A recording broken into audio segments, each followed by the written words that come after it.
I'd like to invite Professor Rasowo and Eddy Naessens to give us a talk on the history of introduction of Artemia in Kenya. So Professor Rasowo, yes? Professor Rasowo was actually my mentor when I joined Kemfree as a young scientist many years ago. He worked in Kemfree before he moved to Moi University. And currently he's the Deputy Vice Chancellor of Administration and Finance at the Technical University of Mombasa. While Eddy Naessens is an agricultural engineer who worked also in Ghent many years, and also INVE Aquaculture. The two gentlemen were the ones who were responsible for the introduction of Artemia in Kenya. We were probably one of the first countries where Artemia was introduced in this region. Unfortunately, we didn't live up to the expectations. We didn't get it to the commercial level. But I'm really glad to invite the two original gentlemen who introduced Artemia in Kenya, who worked during the introduction of Artemia in Kenya, to give us the story of how it happened. I give it to you, Eddy and Joseph. Thank you, Betty. And on behalf of Joseph and myself, I would like to sincerely thank the organizers of this webinar for the invitation and for being given the opportunity to present this brief overview of the actions that took place within the scope of the plan to introduce Artemia in Kenya. These introduction activities happened within the framework of a bilateral project between the Republic of Kenya and the Kingdom of Belgium, and the aim was to execute a program for the production and the valorization of Artemia cysts and biomass at that time. At that time, that was 1984-1986. That was the period of the project. This project was administered by, from the Kenya side, by the Ministry of Tourism and Wildlife, and in Belgium this was done by the Ministry of Foreign Affairs. But both ministries, for the execution of the activities of the project, both ministries assigned specific entities to do the execution. For Kenya, this was the KMFRI, who is currently hosting this webinar. And from the Belgium side, this was Artemia Systems, a private company. The overall project, the scientific coordination of the project, was in the hands of Patrick Sorgelos from the Artemia Reference Center at the University of Ghent. In this slide, I would take the opportunity to mention that at that moment, that is 35 years ago, Joseph, who is doing the second part of this presentation, at that moment was working for KMFRI, and I was working for Artemia Systems. In the meantime, things have changed and we are no longer with those entities, but our heart is still with Artemia. Patrick, can I have the next slide? Yes, this introduction of Artemia, we took this by a step-by-step approach. That means that first of all, we did a survey for Artemia in the country to see if there was if the word introduction in Kenya was really the right word, because if there was already Artemia, it would not be the right word. But then after that, we did some site selection and strain selection to come to the right place with the right Artemia for the introduction. Once introduced, we were aiming to have it, to take it to the next level for production of cysts and biomass. And of this production, then next step was the characterization and the application.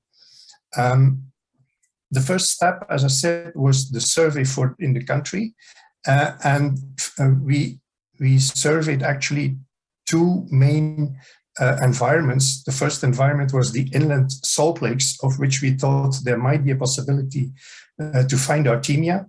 Not only we thought, there had been before publications that there would be Artemia in Lake Elmentata, but upon our survey we could not find it there. And also we could not find it in whatever lake in the Rift Valley. A second area was the coastal area, the Solar Salt Works north of Malindi, and also south of Malindi, the salt flats of Watamu, but also there we did not find any Artemia present. So next step was introducing Artemia in the country.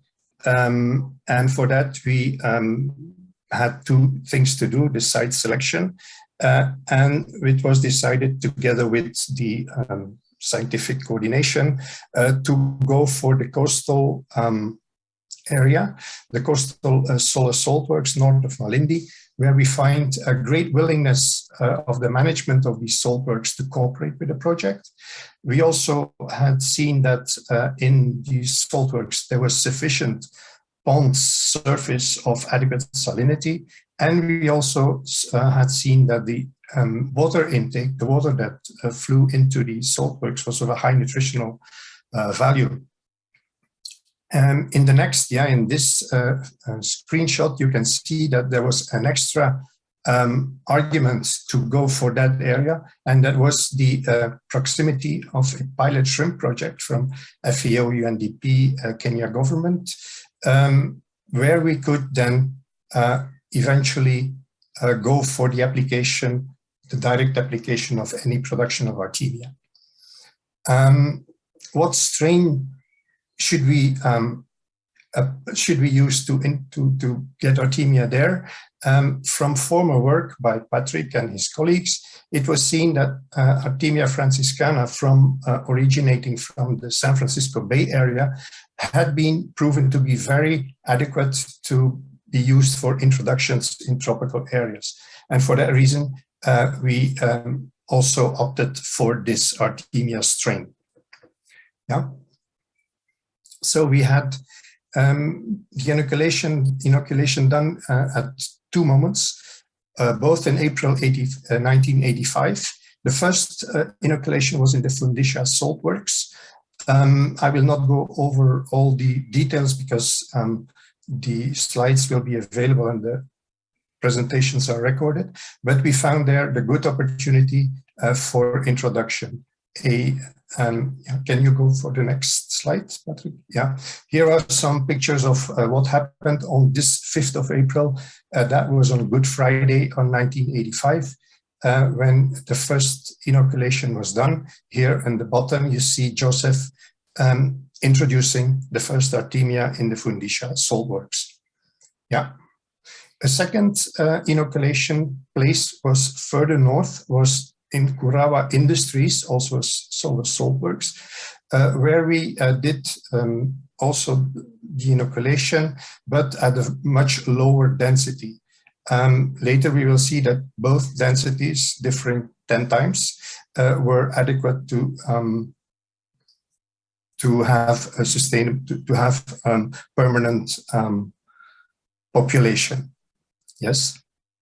Here, this is a shot from the Kurawa Salt Works, and here we see our other colleague at that time, John Radul, inoculating the salt works in Kurawa. And at this moment, I would like to take a moment, Patrick, to stand still here at our colleague John Radul at that time, who was instrumental also for the introduction of Artemia in the country, in Kenya.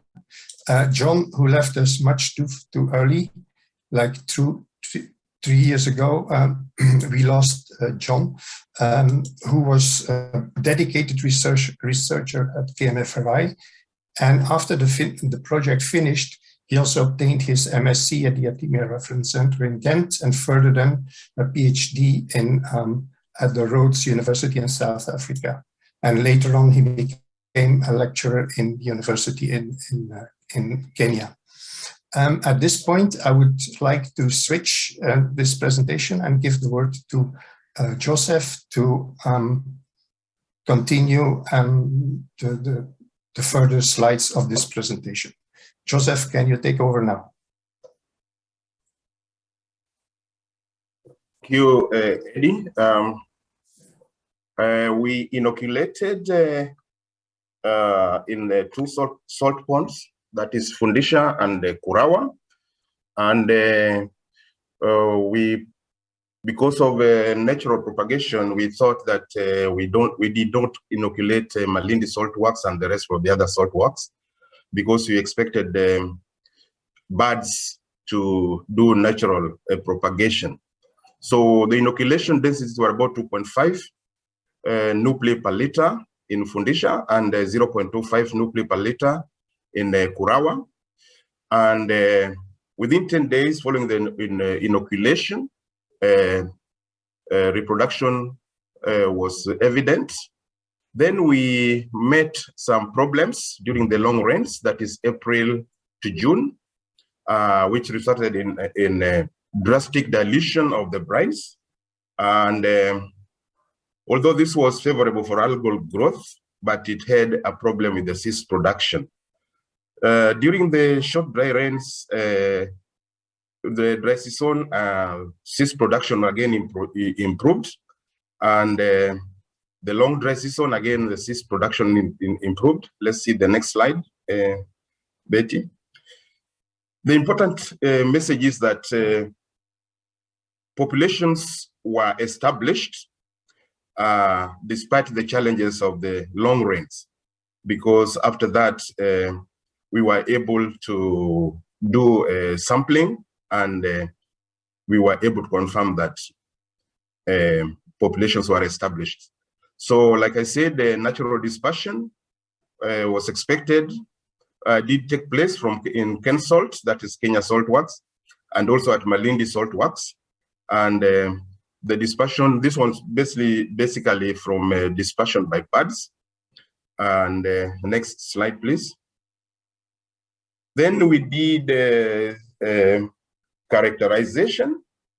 We did a cyst diameter. We found that Fundisha cysts had an average diameter of 226 micrometers, while the Kurawa ones had an average cyst diameter of 231 micrometers. And when you compare this with the original Artemia saline franciscana, which had a cyst diameter of 229 micrometers, you see that there's not a statistically difference in the two. So this was quite encouraging. Then we did also experiments with the diapause, basically mixing harvested cysts with crude salts or saturation, and then drying them in a fluidized bed dryer. And then the other experiment was on the hatching. And we found freshly hatched cysts, where we had the hatch rates with the cysts which were produced at salinities which are lower than 80 ppt, the hatch rates was less than 10%. But for those which were produced at salinities of above 120 ppt, the hatch rates were much higher than 50%. We did also other experiments with the nutritional value. This was done at the Artemia Reference Center, Ghent, where we did hoof analysis, and the determination showed that very high levels of hoofers. And then we also did growth tests to see the quality. We used my Mysidopsis bahia species. This was also done at the Artemia Reference Center in Ghent, and the results were very, very encouraging. Now, why was the Artemia introduced in Kenya? What was the whole idea? The whole idea was that already there was an FAO UNDP pilot project Prof, you have 2 minutes to finish, please. Yes. So the whole idea was to see how we can integrate this. So the biomass was supposed to be used as live feed, and the cysts were supposed to be hatched and locally used to feed the larval shrimps. So in Kenya, feeding tests were done at Kemfri, and we used this local Macrobrachium species, that is Macrobrachium rude. And also we did tests with Tilapia lavi, and also we did tests with Penaeus monodon and Macrobrachium rosenbergi. And we did several publications. Thank you.